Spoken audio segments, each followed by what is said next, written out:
ಎಲ್ಲರಿಗೂ ನಮಸ್ಕಾರ. ಸ್ವಾದ್ by Savita veg ರೆಸಿಪೀಸ್ಗೆ ಸ್ವಾಗತ.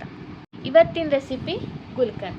ಇದನ್ನು ನಾನು ನನ್ನ ಗಾರ್ಡನಲ್ಲೇ ಬೆಳೆದ ಗುಲಾಬಿ ಹೂಗಳನ್ನು ಉಪಯೋಗಿಸಿ ಮಾಡಿದ್ದೇನೆ. ಈ ಹೆಲ್ದಿ ಆ್ಯಂಡ್ ಟೇಸ್ಟಿ ಗುಲ್ಕನ್ನ ಹೇಗೆ ಮಾಡೋದು ಅಂತ ನೋಡೋಣ ಬನ್ನಿ. ನಾನಿಲ್ಲಿ ನಮ್ಮ ಮನೆಯದ್ದೇ ಒಂದು 50 ಗುಲಾಬಿ ಆಗುವಷ್ಟು ಗುಲಾಬಿನ ದಿನಾಲೂ ತಕ್ಕೊಂಡು ಫ್ರಿಜ್ಜಲ್ಲಿಟ್ಟು ಕಲೆಕ್ಟ್ ಮಾಡಿಟ್ಟಿದ್ದೆ.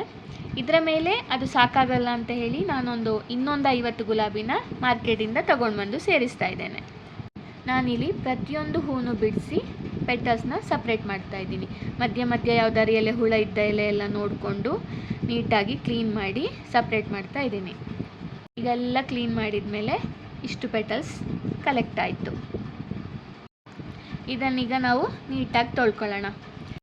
ನಾನಿಲ್ಲಿ ಈ ಪೆಟಲ್ಸ್ನ 3 ಸಾರಿ ನೀಟಾಗಿ ತೊಳ್ಕೊಂಡಿದ್ದೆ. ಈಗ ಈ ಪೆಟಲ್ಸ್ನ ಜರಡಿಗೆ ಹಾಕ್ಕೊಂಡು ಫುಲ್ ನೀರು ಇಳಿಯೋಕ್ಕೆ ಬಿಡ್ತಾ ಇದ್ದೀನಿ. ಫುಲ್ ನೀರು ಇಳಿದಾದ್ಮೇಲೆ ಒಂದು ಕ್ಲೀನಾಗಿರೋ ಕಾಟನ್ ಬಟ್ಟೆ ತಗೋಬೇಕು. ಆಮೇಲೆ ಈ ಜರಡಿ ಹಿಡಿದ ಪೆಟಲ್ಸ್ನೆಲ್ಲ ಅದರ ಮೇಲೆ ನೀಟಾಗಿ ಸ್ಪ್ರೆಡ್ ಮಾಡ್ಕೋಬೇಕು.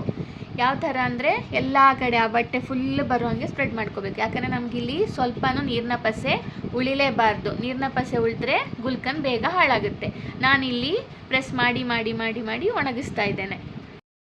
ಒಂದು 3/4 ಗಂಟೆ ಆದಮೇಲೆ ಇದಿಲ್ಲಿ ನೀಟಾಗಿ ಒಂಚೂರು ಪಸೆ ಇಲ್ಲದೆ ಇರೋ ಹಾಗೆ ನಮಗೆ ಒಣಗಿ ಸಿಕ್ಕಿದೆ. ಇದನ್ನು ನಾನೀಗ ಒಂದು ಪ್ಲೇಟಿಗೆ ಟ್ರಾನ್ಸ್ಫರ್ ಮಾಡ್ತಾ ಇದ್ದೇನೆ.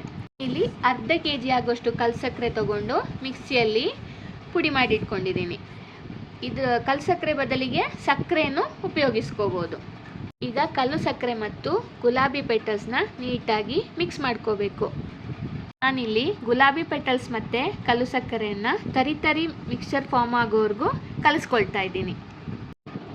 ಗುಲ್ಕನ್ ಮಾಡೋಕ್ಕೆ ಇಲ್ಲಿ ಹುಡಿ ಆಗಿರುವ ಕಲ್ಲು ಸಕ್ಕರೆ ಮತ್ತು ಗುಲಾಬಿ ದಳಗಳು ಇನ್ನೂ ಹೊಂದ್ಕೊಳ್ಬೇಕಾಗತ್ತೆ. ಆ ಥರ ಹೊಂದ್ಕೊಳ್ಳಿಕ್ಕೆ ನಾನಿಲ್ಲಿ ನನ್ನ 2 ಕೈಗಳನ್ನು ಉಪಯೋಗಿಸ್ಕೊಂಡು ಚೂರೇ ಮಿಶ್ರಣ ತಗೊಂಡು ನೀಟಾಗಿ ಉಜ್ಕೊಳ್ತಾ ಇದ್ದೇನೆ.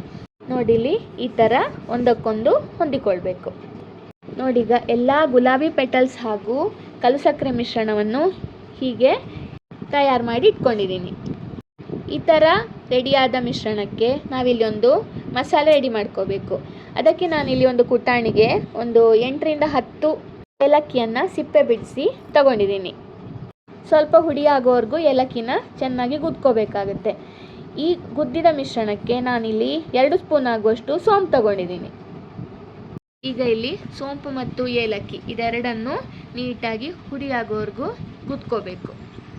ಈ ಹುಡಿ ಮಾಡಿರುವ ಮಸಾಲೆಯನ್ನು ನಾವಿಲ್ಲಿ ಗುಲಾಬಿ ಹಾಗೂ ಕಲ್ಲು ಸಕ್ಕರೆ ಮಿಶ್ರಣಕ್ಕೆ ಬೆರೆಸೋಣ.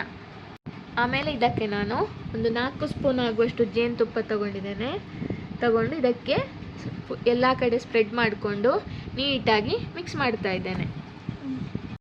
ಇಷ್ಟೇ ನೋಡಿ, ನಮ್ಮ ಹೆಲ್ದಿ ಮತ್ತು ಟೇಸ್ಟಿ ಗುಲ್ಕನ್ ರೆಡಿ ಆಯಿತು. ಇದನ್ನು ನಾನು ಒಂದು ಗ್ಲಾಸ್ ಜಾರಿಗೆ ಹಾಕ್ಕೊಂಡು 1 ವಾರ ಬಿಸಿಲಿಗೆ ಇಡ್ತಾ ಇದ್ದೇನೆ.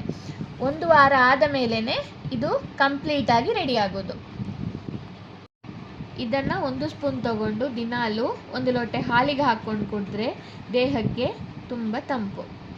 ವಿಡಿಯೋ ವಾಚ್ ಮಾಡಿದ್ದಕ್ಕೆ ಧನ್ಯವಾದಗಳು. ನನ್ನ ಈ ವಿಡಿಯೋ ನಿಮಗಿಷ್ಟ ಆದರೆ ದಯವಿಟ್ಟು ಸಬ್ಸ್ಕ್ರೈಬ್ ಮಾಡಿ. Thank you.